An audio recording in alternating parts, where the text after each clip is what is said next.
Hello everyone. मैं अमित आपको अपने इस यूट्यूब चैनल पर स्वागत करता हूँ।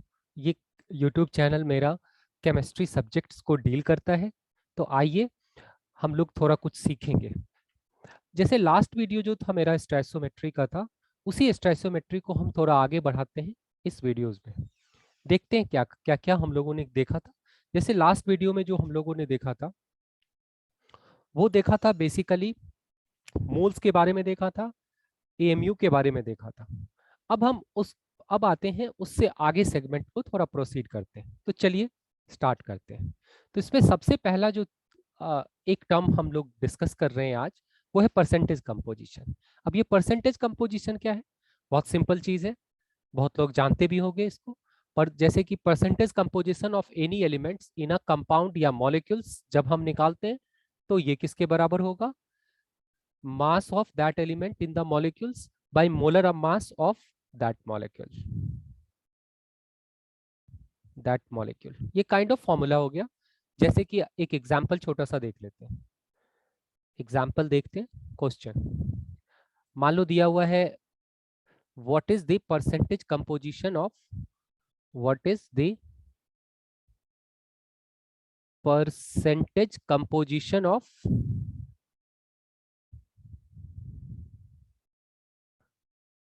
कंपोजिशन ऑफ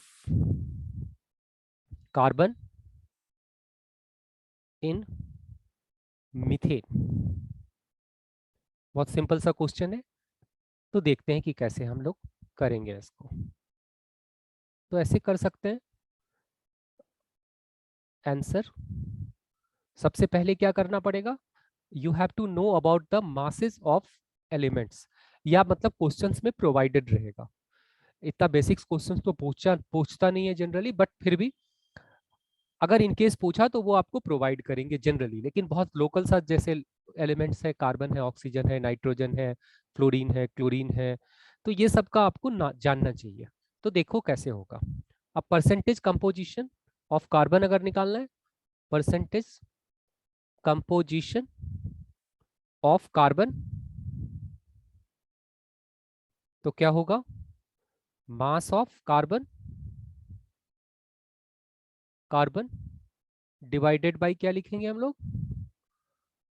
मोलेक्युलर मास या molar mass of carbon, molar mass of methane.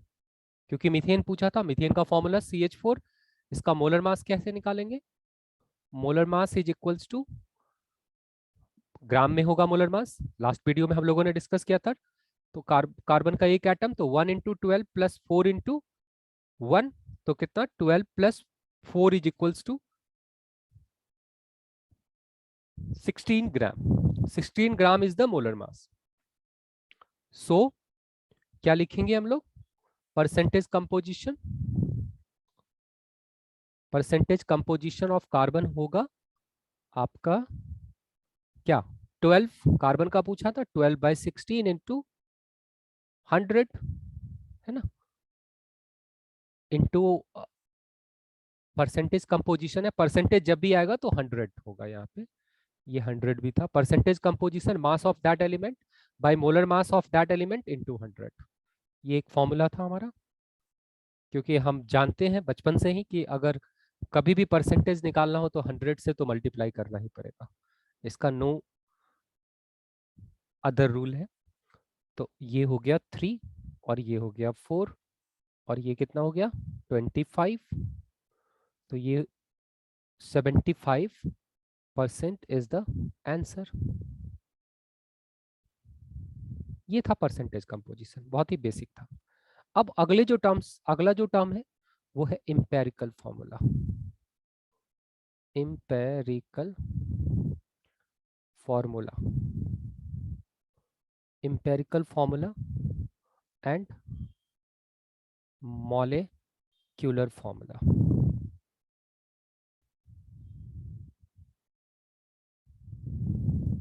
Empirical formula किसे कहते हैं? डेफिनेशन तो अगर देखें तो क्या होगा empirical formula? It is simplest whole number ratio. It is the simplest whole number ratio, whole numbers ratio of elements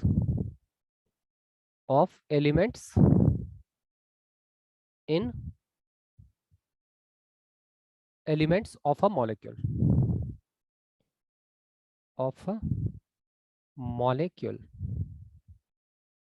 is known as या is called empirical formula. empirical formula ये क्या है? देखो, जैसे एक एग्जाम्पल लेते हैं, मान लो बेंजीन ले लिया हम लोगों ने। बेंजीन का फॉर्मूला क्या होता है? C6H6। तो इसका जो रेशियो है एलिमेंट का वो कितना है? 6:6 का रेशियो है।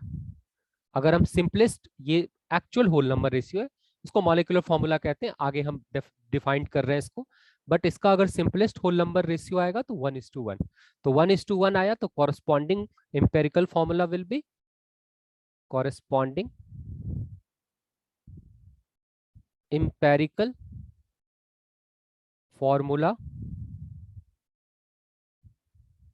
इज क्या होगा? CH हो गया। ये CX is the empirical formula. और वही अगर C2H2 देखें, जिसको हम इथाइन भी कहते हैं और एसिटाइलिन भी कहते हैं, एसिटाइलिन ये कॉमन नेम है, ये आयुपैक नेम है जैसा हम जानते हैं। तो ये भी 2:2 रेशियो है। तो सिंपलेस्ट रेशियो क्या होगा? Simplest ratio is equals to 1:1। So empirical formula इसका क्या? इंपेरिकल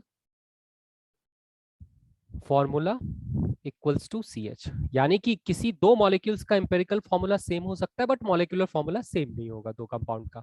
ये बेसिक डिफरेंस है जो हम लोगों ने देखा। ये सिंपलेस्ट होल नंबर है।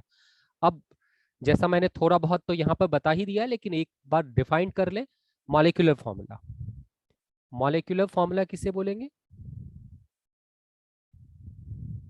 Actual whole number ratio, actual whole numbers ratios of elements of a molecule is called या known as their molecular formula। their molecular formula है कि नहीं?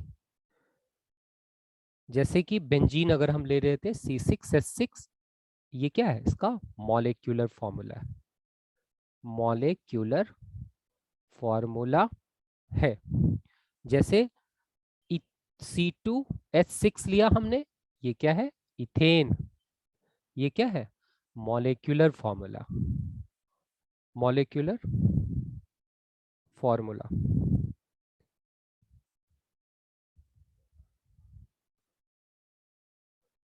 ठीक है। तो ये अगर इंपेरिकल फॉर्मूला इसका देखे तो क्या हो जाएगा? इंपेरिकल फॉर्मूला अगर देखे तो क्या होगा? CH3। तो ये हो गया। अब हमारा देखते हैं relation between molecular formula wait and empirical formula wait. Relation between molecular formula wait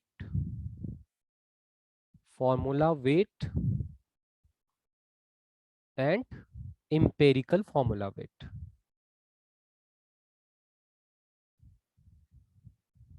formula weight।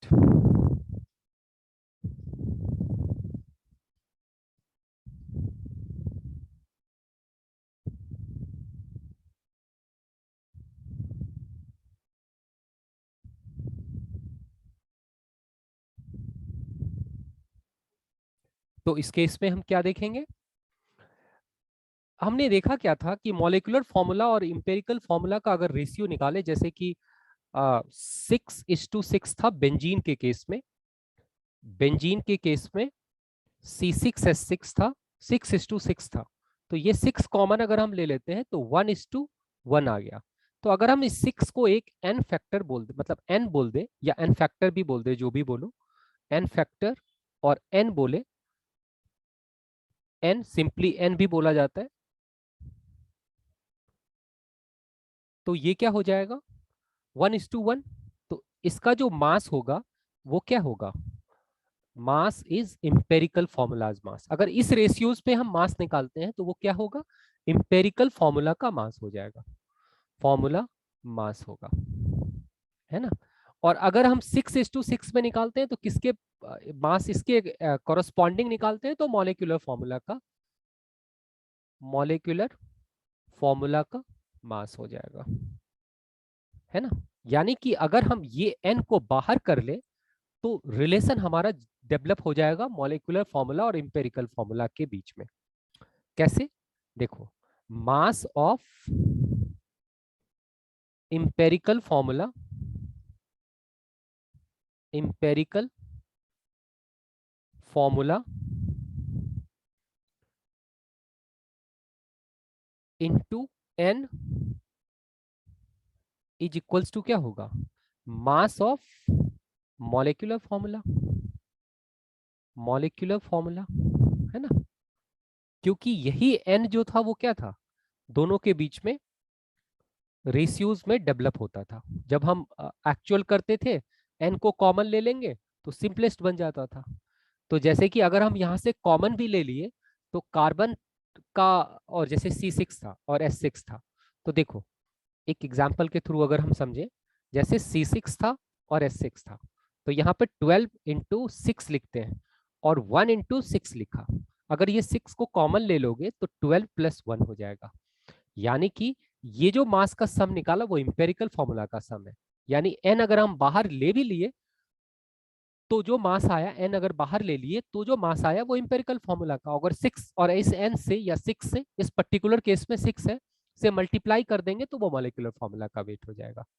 तो ये हमारा एक बैरियर है, जिस बैरियर के थ्रू हम ये कर सकते हैं कि निकाल सकते हैं कि relation between empirical formula and molecular formula क्या है। अगर क्वेश्चन में प्रोवाइडेड है कि एम्पेरिकल फॉर्मूला का मास और पूछ लिया कि मॉलिक्यूलर फॉर्मूला क्या है, कभी कभी क्वेश्चंस में आपने एम्पेरिकल फॉर्मूला निकाल लिया और मॉलिक्यूलर फॉर्मूला आपसे अगर उन्होंने पूछ लिया तो उस केस में हम निकाल सकते हैं। तो ये था हमारा एम्पेरिकल फॉर्मूला। जैसे कि अगर ये क्वेश्चन है, हमारा क्वेश्चन क्या है, क्वेश्चन है कि if empirical formula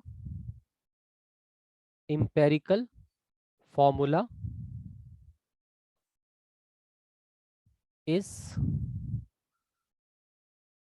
1, empirical formula is CH2 and molecular formula mass is, molecular formula mass is 28। अगर ऐसा लिखा हम लोगों ने 28 ग्राम, then what is the molecular formula of molecules, या molecular formula molecules, उस molecules का फॉर्मूला क्या होगा, कैसे बनाएंगे। देखो n इक्वल्स टू क्या था, पहले तो जैसे इंपेरिकल फॉर्मूला दिया हुआ है तो मास निकाल लेते हैं, empirical formula mass, empirical formula मास क्या होगा, C का 12, इंपेरिकल फॉर्मूला क्या था CH2, तो C का 12 + 2 × 1 मिला के कितना 14 ग्राम, और n इक्वल्स टू क्या होता है, empirical formula mass molecular formula mass, थोड़ा उलट लिख रहा था मैं, molecular formula mass, molecular formula mass by empirical formula mass, empirical formula mass, तो कितना हो जाएगा 28 divided by 14 is equals to 2। तो ये n इक्वल्स टू 2 आ गया। तो मॉलिक्यूलर फॉर्मूला क्या होगा? मॉलिक्यूलर फॉर्मूला इज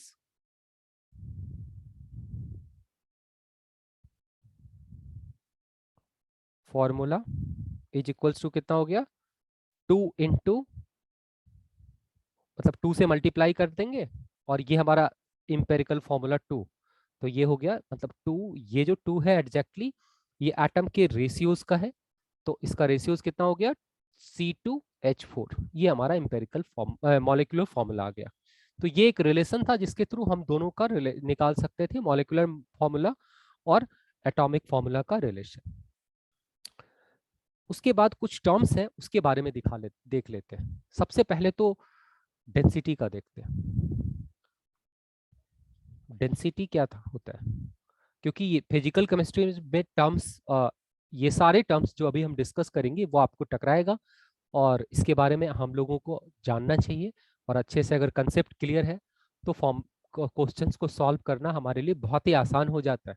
जैसे डेंसिटी का है, तो डेंसिटी एक्चुअली जो आपको क्वेश्चंस में मिलेगा या डिफाइंड जो किया जाता है डेंसिटी, उसके दो टाइप्स है। पहली बात तो डेंसिटी है क्या? Density is equals to mass by volume, बचपन से पढ़ रहे हैं। SI unit KG by metre cube, metre cube. इसमें एक चीज है और आया वॉल्यूम। तो वॉल्यूम का कुछ यूनिट्स है, वो भी हम देख लेते हैं यहाँ पे। यूनिट्स ऑफ वॉल्यूम, क्योंकि ये बहुत ही काम का है, अक्सर बच्चे थोड़े कंफ्यूज हो जाते हैं। वॉल्यूम्स, तो सबसे पहला है मीटर क्यूब। मीटर क्यूब है, ये एसआई यूनिट है, यूनिट है। इस पे एक चीज ध्यान रखना कि 1 metre cube is equals to होता है 1000 लीटर। तो ये एक बहुत ही वाइटल रिलेशन है और इसी से हम सारे यूनिट्स को निकाल सकते हैं। आगे जो भी हमारा यूनिट्स गिवन है उसको हम कोरिलेट कर सकते हैं, जिसके थ्रू प्रॉब्लम बनाने में हमें बहुत ही सहूलियत होगी। जैसे कि अगर ये दिया हुआ है 1 metre cube equals to 1000 litre, तो सेंटीमीटर क्यूब में अगर कन्वर्ट करें तो कितना सेंटीमीटर क्यूब? कि 100 मीटर का whole cube equals to 1000 litre. तो इसको कितना लिख सकते हैं? 10⁶ centimetre cube is equals to 1000 litre, यानी 1 litre equals to 10⁻³ centimetre cube. अब इस सेंटीमीटर क्यूब को हम सीसी भी कहते हैं। सीसी क्यों? क्योंकि क्यूबिक सेंटीमीटर, इसको सीसी भी बोला जाता है। सीसी का मतलब क्यूबिक सेंटीमीटर, सेंटीमीटर। अब इसको अगर ml में कन्वर्ट करें तो कितना हो जाएगा? 10⁻³ ml, यानी हमारा क्या आया? 1 ml is equals to 1 cc या 1 सेंटीमीटर क्यूब। जो सीखा हम लोगों ने वो क्या सीखा? 1 metre cube is equals to 1000 litre, 1 litre equals to 10⁻³ centimetre cube, 1 ml equals to 1 cc या 1 सेंटीमीटर क्यूब, है ना? ये कुछ यूनिट्स था। उसी तरह प्रेशर का भी अभी यहीं पे देख लेते हैं, क्योंकि प्रेशर का भी बहुत बार आता है। प्रेशर, प्रेशर का एसआई यूनिट क्या होगा? प्रेशर क्या होता है? Force per unit area, force by area, है ना? तो यूनिट अगर देखते, unit of pressure, unit of pressure क्या होगा? फोर्स का न्यूटन, एरिया का मीटर स्क्वायर। तो ये हो गया न्यूटन मीटर स्क्वायर। इसी न्यूटन, 1 न्यूटन पर मीटर स्क्वायर को नियरली इक्वल्स हम कहते हैं 1 पास्कल के आसपास, 1 पास्कल। ठीक है, ये 1 पास्कल के आसपास हो गया। अब आता है एक बहुत ही वेल नोन प्रेशर का यूनिट है जो आपको अक्सर मिलेगा, वो है atmosphere. 1 atmosphere is equals to कितना होगा? 1 नियरली, ये 1.008 के आसपास भी बहुत बार मिलेगा, 10⁵ न्यूटन पर मीटर स्क्वायर, जो नियरली होगा किसके? 1 × 10⁵ पास्कल के बराबर होगा। ठीक, अब आता है एक और यूनिट आपको मिलेगा, वो है बार। अब क्या है बार? 1 बार जो है वो नियरली इक्वल्स किसके होता है? 1 एटमॉस्फेयर के होता है। उसके बाद जो यूनिट मिलेगा, एक और यूनिट मिले, मतलब 2 यूनिट और है जो आपको अभी मैं बता रहा हूं, जो अक्सर मिलेगा। एक है mm of Hg। 1 atmosphere is equals to 760 mm of Hg। एक last one is torr. Torr, तो 1 टॉर जो होता है वो नियरली इक्वल होता है 1 mm of Hg। यानी कि these are the unit which are frequently used during the problem solving। Torr आएगा, Hg, mm of Hg आएगा, पास्कल आएगा, एटमॉस्फेयर आएगा, बार आएगा, यही सारे यूनिट्स हैं जो हम लोगों ने देखा। अब हम आते हैं जो हम स्टार्ट किए थे, जहां से डेंसिटी से हम चल रहे हैं। डेंसिटी, 2 तरह का डेंसिटी है। अब हम, जैसा मैंने बताया था, इसके टाइप्स क्या हैं? 2 टाइप की डेंसिटी हम लोग जनरली देखते हैं। There are 2 types of density which are used. जो यूज किया जाता है, पहले को बोलते हैं एब्सोल्यूट डेंसिटी। डेंसिटी ये फर्स्ट है। Second one is relative density. Relative density, ठीक है। अब जैसे कि जो फेजेस है, स्टेट्स है मैटर्स के, वो जैसा कि हम लोगों ने सीखा था 3 तरह का, लिक्विड, गैस एंड सॉलिड। तो लिक्विड एंड सॉलिड के लिए अगर देखें, फॉर लिक्विड एंड सॉलिड की अगर बात करते हैं, तो एब्सोल्यूट डेंसिटी जो था वो क्या था? जैसा कि हमने पहले ही डिफाइंड किया था, मास by volume. Mass by volume normal density था। अब आता है relative density.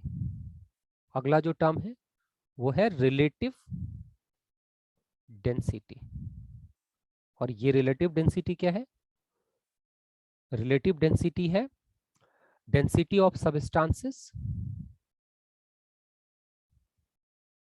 Density of substances divided by density of water, density of water at 4 degree C। इस रिलेटिव डेंसिटी को आपने अक्सर देखा होगा, इसको बोला जाता है, लिक्विड और सॉलिड के केस में it is known as specific gravity. It is also called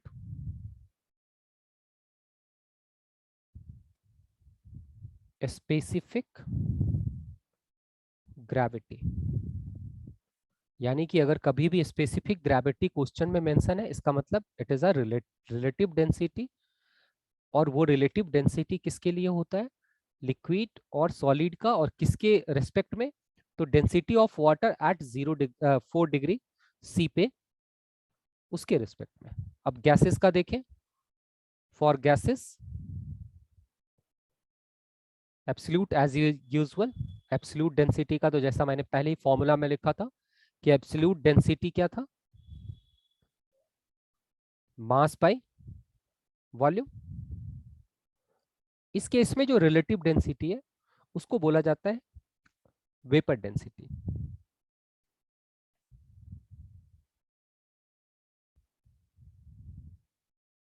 relative density is also known as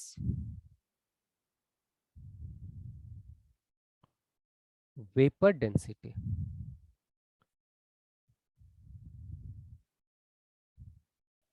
vapor density। अब यहां पर क्या होगा, यानी कि वीडी वेपर डेंसिटी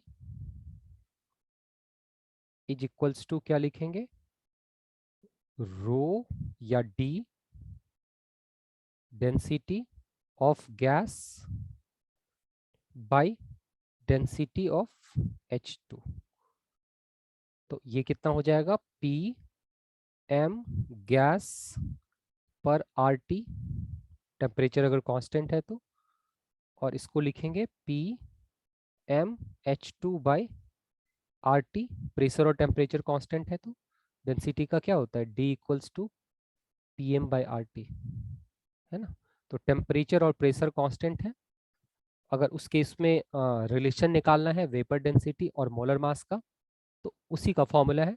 तो ये P से P कैंसिल, RT से RT कैंसिल, तो VD वेपर डेंसिटी को हम VD भी शॉर्ट फॉर्म में कहेंगे। तो VD इज इक्वल्स टू क्या हो गया, मास ऑफ गैस, मास का मतलब मोलर मास, अगर मोलर मास को मास से अच्छा है मोलर मास अगर लिख लें इसको, मोलर मास लिखते हैं, तो इस केस में क्या हो जाएगा, molar mass of gas by molar mass of hydrogen,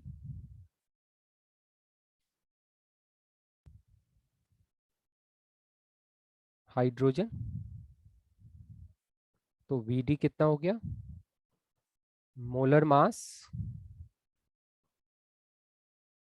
of gas, hydrogen का मोलर मास क्या होगा, मोलर मास ऑफ हाइड्रोजन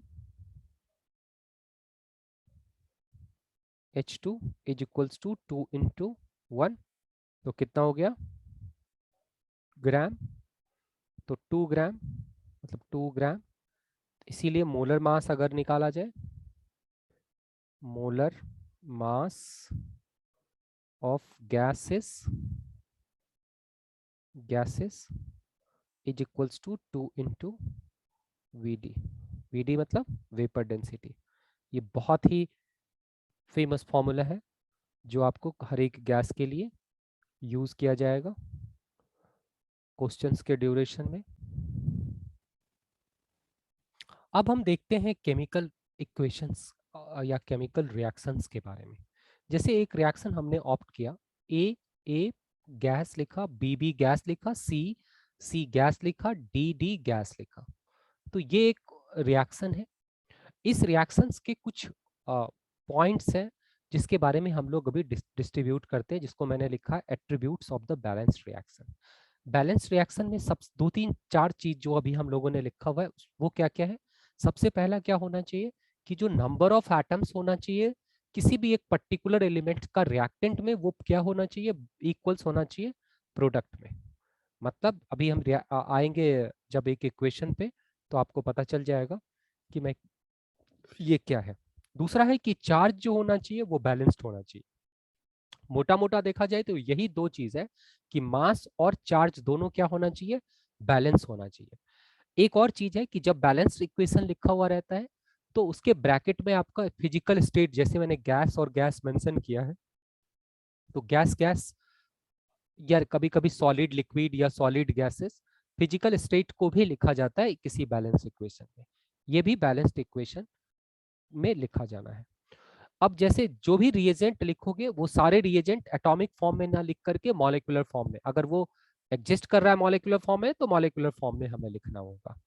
उसके बाद जो कोफिशिएंट्स होता है वो क्या बताता है, relative ratio of the molar mass of the reagent. जो भी कोफिशिएंट आप यूज करते हो वो relative mass molar each reagent का बताएगा। अभी हम देखते हैं जरा कोई इक्वेशन तो आपको पता चल जाएगा। जैसे कि अगर हम एक इक्वेशन हम लोगों ने लिया कि KClO3, KClO3 लिया हम लोगों ने, गोज टू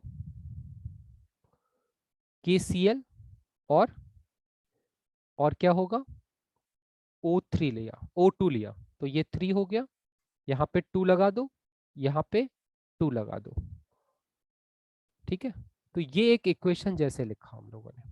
अब यहाँ पर मैं मान लो कि सपोज कि ये गैस है, ये हमारा सॉलिड है और ये गैस है। तो ये देखा जाए तो बैलेंस्ड इक्वेशन है, क्योंकि इस पे कोई चार्ज ऊपर मेंशन नहीं है, इसका मतलब चार्ज बैलेंस्ड है। मास देखो तो मास हम लोगों ने क्या किया, बैलेंस कर लिया। K2 है, 2 एटम ऑफ K है, 2 एटम ऑफ K है। रिएक्टेंट में भी प्रोडक्ट में भी क्लोरीन का 2 एटम है, क्लोरीन का 2 एटम है रिएक्टेंट एंड प्रोडक्ट में। ऑक्सीजन का 6 एटम है रिएक्टेंट में और 6 एटम प्रोडक्ट में। तो ये बैलेंस्ड इक्वेशन हो गया। तो इसको जो ये टू और ये टू जो है, दीज आर कॉल्ड स्टेसोमेट्रिक कोफिशिएंट्स, और ये मोल्स है। ये जो टू लिखा है मैंने यहाँ पे, ये क्या कहलाता है, मोल्स है एक्चुअली, मोल्स ऑफ KClO3, यानी कि मोल्स ऑफ रिएक्टेंट है ये, है ना, रिएक्टेंट का मोल है। Also called at, also known as stoichiometric coefficient. इसी को क्या कहते हैं, स्टैसियोमेट्रिक कोएफिशिएंट है। ये जो टू लिखा मैंने, ये टू भी क्या है, और ये जो थ्री लिखा, ये मोल्स है, मोल्स और स्टैसियोमेट्रिक कोएफिशिएंट, कोएफिशिएंट। अब देखो, अगर कोई भी रिएक्शन आपको दिया हुआ है और उसमें अगर बोला जाए कि किसी रिएक्टेंट का कंसंट्रेशन या फिर मास दिया हुआ है और प्रोडक्ट का पूछ रहा है, या प्रोडक्ट का दिया है कंसंट्रेशन का पूछ रहा है, तो ये जो स्टोइकोमेट्रिक कोफिशिएंट्स है वो एक रिलेशन प्रोवाइड कराता है। इसको हम दो तरीके से सॉल्व करेंगे। तो एक जो तरीका है वो हमारा क्या है कि इसके स्टोइकोमेट्रिक कोफिशिएंट्स के अकॉर्डिंग हमने एक रिलेशन डेवलप किया और उस रिलेशन के थ्रू फिर हम प्रोसीड करेंगे। कैसे, देखो, जैसे कि अगर हम इस इक्वेशन की बात करते हैं तो इसमें क्या होगा, 2 moles of KClO3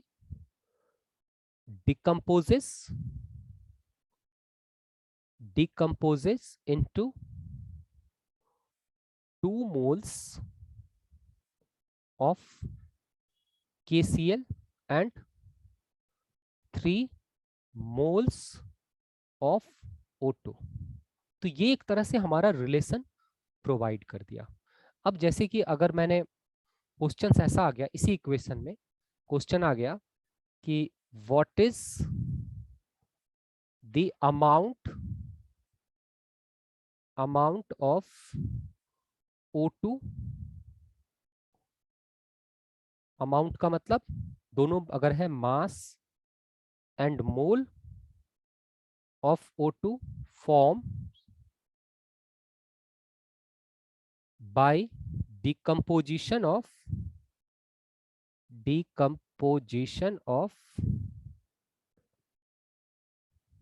120 gram of KClO3।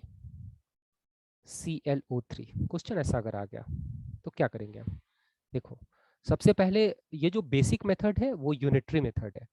इस यूनिटरी मेथड से हम क्या करेंगे, यूनिटरी मेथड क्या कहते हैं, मेथड से क्या करेंगे हम, जिसका वैल्यूज निकालना है उसको हम राइट में लिखते हैं, हम लोग जानते हैं। तो निकालना किसका है, O2 का। पहले अगर मोल्स ही निकालना है तो मोल्स, और ये जो मास के टर्म्स में दिया है, तो मास के टर्म्स में दिया है तो हम क्या करते हैं कि KClO3 का मास निकाल लेते हैं, मोलर मास। तो मोलर मास ऑफ KClO3 क्या होगा, मोलर मास ऑफ KClO3 अगर निकाले तो इसका मोलर मास होता है 30, मतलब एटॉमिक मास 39, 35.5 प्लस 48.5। अगर हम इसको कैलकुलेट करें तो कितना हो जाएगा, 39 प्लस 35.5 प्लस 48, तो कितना हो गया, यहाँ पे थोड़ा सा मैंने गलत लिख दिया था, कितना हो जाएगा 39 प्लस 35.5 प्लस 48 कैलकुलेट करोगे तो 122.5 ग्राम आ गया, है ना। फॉर्म्ड बाय, क्या था क्वेश्चन, 120 ग्राम KCl's डिकम्पोजिशंस, यही था क्वेश्चन। इसका मास भी पूछा था और मोल्स भी पूछा था, एंड मोल्स भी पूछा था क्वेश्चन में, मोल्स भी था, है ना, मोल्स भी था। ठीक है, देखो आप मोलर मास निकाल लिया। अब हमारा जो रिलेशन हम लोगों ने डेवलप किया था वो क्या था, 2 मोल ऑफ KClO3 कितने मोल्स को देता है, 3 मोल ऑफ O2 दे रहा है। तो क्या होगा, हम ऐसे लिखेंगे 2 मोल का मतलब कि 2 इंटू मोलर मास है ये, तो 1 मोल का मास 122.5 ग्राम KClO3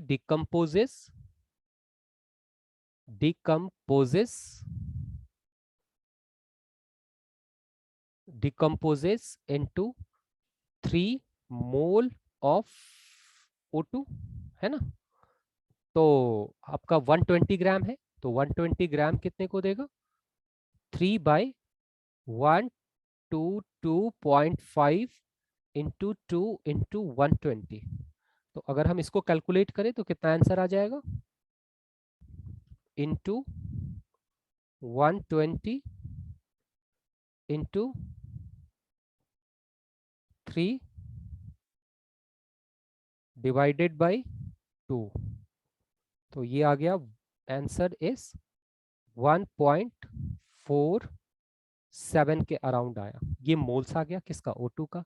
अब मास ऑफ O2 सिमिलरली निकालना है, मास ऑफ O2 तो कैसे निकल सकता है, mass of O2 is equals to 3,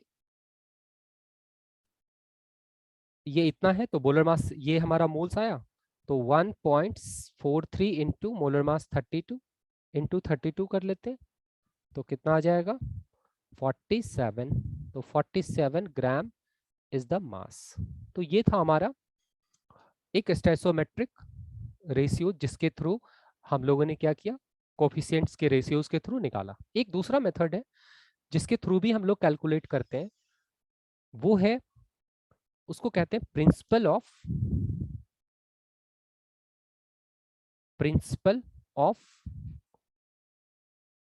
atomic, उसको कहते हैं principle of atomic conservation, conservation कहते हैं, है ना, प्रिंसिपल ऑफ एटॉमिक कंजर्वेशन। तो वो क्या है, अभी मैं आपको बताता हूँ। देखो, ये प्रिंसिपल ऑफ एटॉमिक कंजर्वेशन को हम POAC के नाम से भी जानते हैं। ये POAC एक्चुअली होता क्या है, POAC कहता है बेसिकली कंजर्वेशन ऑफ मास है। ठीक, किसी भी इक्वेशंस का अगर हमें मास का वैल्यूज निकालना है तो हम POAC के थ्रू निकाल सकते हैं। इस पे क्या है कि एटम्स कंजर्व रहेगा, जितना रिएक्टेंट में एटम्स रहेगा उतना ही प्रोडक्ट में भी एटम रहता है। ऑब्वियसली कंजर्वेशन ऑफ मास को तो अप्लाई हम पीछे भी किया हुआ था, तभी तो बैलेंस किए थे। इस पे एक चीज और क्या है कि जो एटम्स अगर कंजर्व है तो उसका मास भी क्या होगा, कंजर्व रहेगा किसी एक केमिकल रिएक्शन में। उसके बाद इस मेथड्स का एक बेनिफिट ये है कि इसमें आपको बैलेंस करने की जरूरत नहीं है। विदाउट बैलेंस किए हुए हम लोग क्या करते हैं, इसकी वैल्यूज निकाल सकते हैं, सॉल्व दिस प्रॉब्लम। लेकिन ये एक इसके बारे में एक ध्यान में ये रखना है कि ये जो हमारा मेथड है वो हम न्यूक्लियर रिएक्शन के लिए अप्लाई नहीं करते। कोई भी न्यूक्लियर फिजन या फ्यूजन हो रहा है, कोई भी न्यूक्लियर रिएक्शन हो रहा है, उसके लिए POAC नहीं होता है। इसका रीजन ये है कि न्यूक्लियर रिएक्शन में क्या है कि मास का कन्वर्जन किस में हो जाता है, एनर्जी में, तो मास कंजर्व नहीं रहा क्योंकि मास तो एनर्जी में कन्वर्ट हो गया। अदरवाइज मास जो है वो कंजर्व रहता है जितना रिएक्टेंट में है, क्योंकि इधर का जो रिएक्शन कर रहे हैं विदाउट न्यूक्लियर वाला, उसमें हम मास को क्या कर रहे हैं, कांस्टेंट मान रहे हैं। लेकिन अगर न्यूक्लियर रिएक्शन हम देखते हैं तो उसमें मास को एनर्जी में कन्वर्ट किया जा सकता है, डेल MC² वाला जो कंसेप्ट है बहुत लोग जानते होंगे। तो ये था।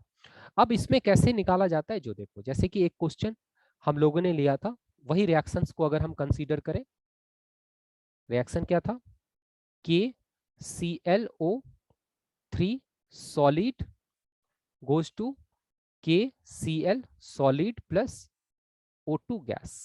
लिख दिया मैंने, बैलेंस नहीं है रिएक्शन, इस पे बैलेंस करने की जरूरत नहीं है, not a balanced reaction, balanced reaction. अब देखो, अब हम क्या कह सकते हैं, ये भी किस पर बेस्ड है, कंजर्वेशन ऑफ मास पर। तो हम क्या कहेंगे कि अगर के के लिए करते हैं, फॉर के कंजर्वेशन ऑफ मास अगर लगाते हैं, कंजर्वेशन ऑफ मास, तो क्या बोलेंगे, मास ऑफ के in reactant equals to mass of के इन प्रोडक्ट। हम क्या लगाएंगे, ये हमारा रिएक्शन था, KClO3 gas goes to KCl, gas नहीं सॉलिड था यहाँ, solid goes to KCl solid plus O2 gas, conservation of mass for के लिए लगाया, तो मास ऑफ के in reactant is equals to क्या होगा, मास ऑफ के इन प्रोडक्ट, हाँ या ना, है ना, आई थिंक आप लोग समझ ही रहे होगे। उसके बाद देखो, अगर मास इक्वल है तो सो मोल्स ऑफ के in reactant is equals to क्या होगा, मोल्स ऑफ के इन प्रोडक्ट, है ना, प्रोडक्ट में भी सेम रिएक्टेंट सेम मास होगा, क्योंकि अगर मास इक्वल है तो mass by mole atomic mass के लिए सेम होगा। ठीक है, एक चीज और कि अगर इस रिएक्शन में देखें तो ये अगर एक मोल है इसका, तो KCl का भी कितना है, इसी में KCl में ही के है, यानी कि 1 मोल ऑफ के 1 मोल ऑफ के in KClO is equals to 1 mole of के इन KCl, है ना, लिख सकते हैं। यानी कि अब देखो, 1 मोल ऑफ के इन 1 मोल ऑफ KCl, यहाँ भी 1 लगा देते, क्योंकि अगर हम इस रिएक्शन को देखें तो इसका 1 मोल है तो के का भी क्या है, 1 मोल है, इसका 1 मोल है तो के का भी क्या है, 1 मोल है। ठीक है, तो इसको हम ऐसे भी लिख सकते हैं कि नंबर ऑफ मोल्स, यानी कि अगर हम 1 मोल है के का, तो 1 मोल KCl का है, यानी जितना नंबर ऑफ मोल KCl का है उतना ही नंबर ऑफ मोल किसका होगा, के का भी होगा। तो हम ऐसा लिख सकते हैं कि 1 mole of KClO3 is equals to 1 mole of KCl, यानी कि हम ऐसा लिख सकते हैं इन जनरल कि moles of KClO3 is equals to moles of KCl, है ना। अब मोल्स को क्या लिख सकते हैं, वेट और mass of KClO3 divided by molar mass या मोलर वेट और mass of KClO3 is equals to, इसका क्या लिख सकते हैं, सेम चीज कि वेट और mass of KCl divided by molar mass weight of किसका, KCl का। तो ये एक तरह से हमारा फॉर्मूला हो गया जिसके थ्रू हम निकाल सकते हैं।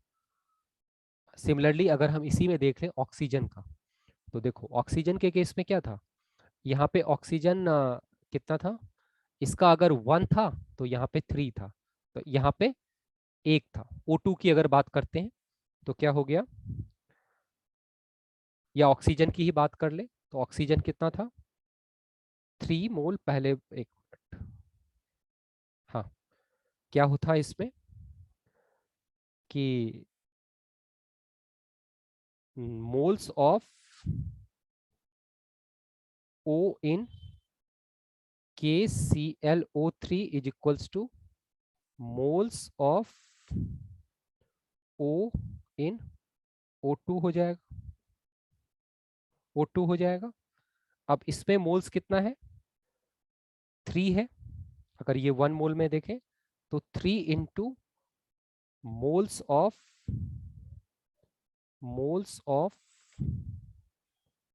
KClO3 इज इक्वल्स टू कितना लिखेंगे हम, यहाँ पे एक मोल, अगर ये 1 मोल लेते तो 1 मोल में 3 है, और यहाँ इसका 1 मोल लेते तो 2 है, इसीलिए 2 इंटू 1 मोल ऑफ क्या हो जाएगा, O2, है ना। तो इसको लिख सकते हैं 3 into moles of O2,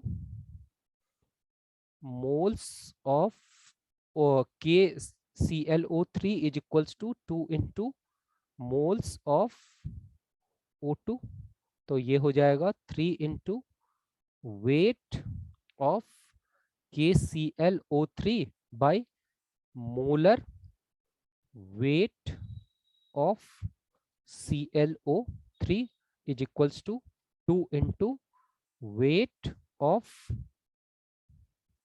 O2 by molar weight of O2। I think आप लोगों को ये समझ आ गया होगा कि अब जिसका भी वेट दिया हुआ है उसके अकॉर्डिंग हम इसके क्वेश्चंस को निकाल देंगे। इसका जो प्रॉब्लम है वो हम नेक्स्ट क्लास या नेक्स्ट वीडियोस में देखेंगे। एंड नेक्स्ट वीडियोस में एक और बहुत ही वाइटल टर्म्स देखेंगे जिसका नाम है लिमिटिंग रिएजेंट। लिमिटिंग रिएजेंट देखेंगे, फिर कंसंट्रेशंस का टर्म्स का इंटरप्रिटेशन, जैसे molarity, normality, molality, mole fraction, ये सब चीजें को हम डिस्कस करेंगे। मोलैलिटी, मोलैलिटी, इस पे क्वेश्चंस भी कुछ देखेंगे। नॉर्मेलिटी, नॉर्मेलिटी में टर्म्स जो आएगा नंबर ऑफ इक्विवेलेंट, उसके बारे में भी देखेंगे थोड़ा बहुत। फिर mole fraction, fraction, PPM, mass percentage, percentage W by W, percentage V by V, percentage V V by B, percentage V by W, ये सारे टर्म्स को हम लोग देखेंगे और इससे रिलेटेड क्वेश्चंस भी करेंगे। ये कंजर्वेशन ऑफ मास में क्या करना है, जितना नंबर ऑफ किसी भी पर्टिकुलर एटम्स को कंसीडर करना है तो उसका जितना नंबर ऑफ एटम्स है उससे मल्टीप्लाई कर दो, और जिसमें भी वो एटम इन्वॉल्व है उसका नंबर ऑफ मोल्स ले लो। फिर जैसे ये 3 था इसका एटम, तो 3 और इसका नंबर ऑफ मोल्स निकाल देंगे, वेट बाय मोलर मास लिख देंगे, और इसका 2 इंटू जितना नंबर ऑफ जिस भी एलिमेंट, जिस भी पार्ट्स ऑफ द रिएक्टेंट में ये O है उसका नंबर ऑफ मोल्स निकाल देंगे, निकल जाएगा। इसके क्वेश्चंस करेंगे। तब तक के लिए आप लोगों से विदा चाह रहा हूँ। बाय बाय, अपना खूब ख्याल रखिए। अगर ये आपको रेलिवेंट टॉपिक लग रहा है, रेलिवेंट लग रहा है तो सब्सक्राइब कीजिए और हमें उत्साहित कीजिए ताकि मैं और से और अच्छे से अच्छे ढंग से आप लोगों को वीडियो प्रोवाइड करा सकूं। धन्यवाद, बाय बाय।